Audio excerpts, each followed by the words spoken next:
네, 법무법인 대한중앙 한병철 변호사입니다. 오늘은 부동산 매입배상 관련 상담 요청인데요. 사례부터 설명드리겠습니다. 아파트 매수인 A씨는 2021년 2월 20일에 공인중개사에게 전화해서 매도인 B씨의 아파트를 매매대금 3억 원, 계약금 3천만 원, 가계약금 1천만 원으로 가계약을 하면서 계약과 관련된 문자 메시지를 주고받았습니다. 이때 계약서는 작성하지 않았죠. 이후 한 일주일, 2주일 뒤에 계약서 쓰기로 했겠죠. 매수인 A씨의 입장에서 너무 섣부르게 계약을 한 것 같습니다. 계약을 파기하고 1천만 원을 돌려받을 수 있을까요? 라는 것이 A씨의 질문입니다. 이때 결론부터 말씀드리자면 계약의 중요 부분에 대한 합의가 없다면 계약 성립을 부인하고 1천만 원을 돌려받을 수 있겠지만 계약의 중요 부분에 대한 합의가 있다고 본다면 1천만 원을 돌려받을 수 없을 것입니다. 그러면 이 계약의 중요 부분이 뭐냐?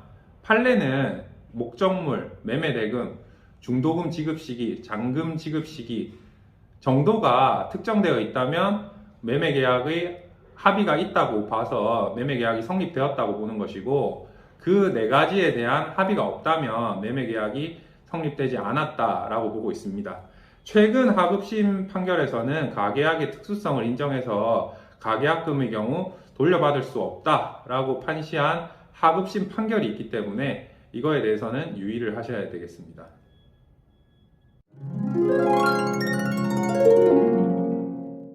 부동산 가격이 급등하여 매도인이 계약을 파기하고자 하는데 계약의 이행을 요구할 수 있을까요? 이런 질문이 두 번째 질문입니다. 이런 경우 엄청나게 많이 있습니다. 요즘에 부동산 가격이 폭등하다 보니까 매도인 입장에서는 계약을 유지하고 싶지가 않은 것이죠. 계약을 할 시점에는 그 대금이 3억이었는데 이후에 이행할 시점이 되니까 그 매매 대금이 5억, 6억 이렇게 올라가니까 매도인 입장에서는 이 매매 계약을 유지하고 싶지 않은 것이죠. 결론부터 말씀드리자면 계약의 중요 부분에 대한 합의가 다 되어 있었다면 계약 이행을 요구할 수가 있고, 계약의 중요 부분에 대한 합의가 되어 있지 않다면 계약의 이행을 요구할 수가 없습니다. 그러면 계약의 중요 부분이란 뭐냐? 아까 말씀드린 대로 매매 대금, 목적물, 중도금 지급 시기, 잔금 지급 시기 이런 것들이 이제 합의가 되어 있어야 된다는 것이죠. 이게 어떻게 합의가 되어 있어야 하느냐?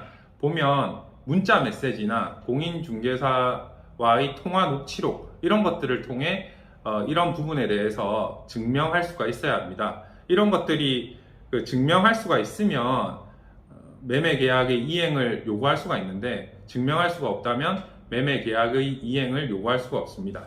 최근 하급심 판결은 갈리고 있는데 문자 메시지를 주고받고 가계약금을 받을 계좌 번호를 알려주고 가계약금을 붙인 사안에서 그때는 계약이 성립되었다라고 하는 재판부가 있는 반면에 아직 계약서를 작성하지 않았기 때문에 계약은 성립되지 않은 것이다 라고 판단한 재판부가 있습니다.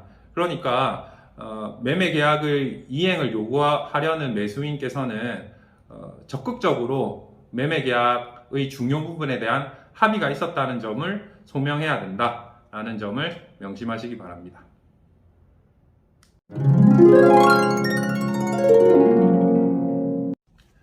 네, 계약의 이행까지는 아니고 손해배상을 청구하고 싶은데 얼마를 청구할 수 있을까요?가 세 번째 질문입니다.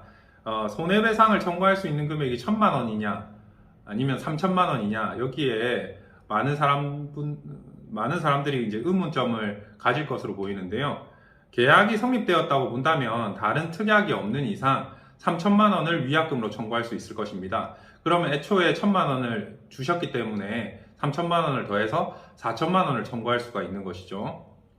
그 외에 가계약금을 위약금으로 한다는 특약이 있다면 문자 메시지로 가계약금 1천만 원의 배액배상을 하는 것을 특약으로 하겠습니다, 이런 문자 메시지를 주고받은 것이 있다면 그 가계약금의 1천만 원의 배액배상, 그러니까 1천만 원에 1천만 원을 더해서 2천만 원을 청구할 수 있을 것으로 보입니다. 네, 부동산 거래의 경우에는 법률 전문가와 함께 하시는 것이 좋습니다. 법무법인 대한중앙 한병철 변호사였습니다.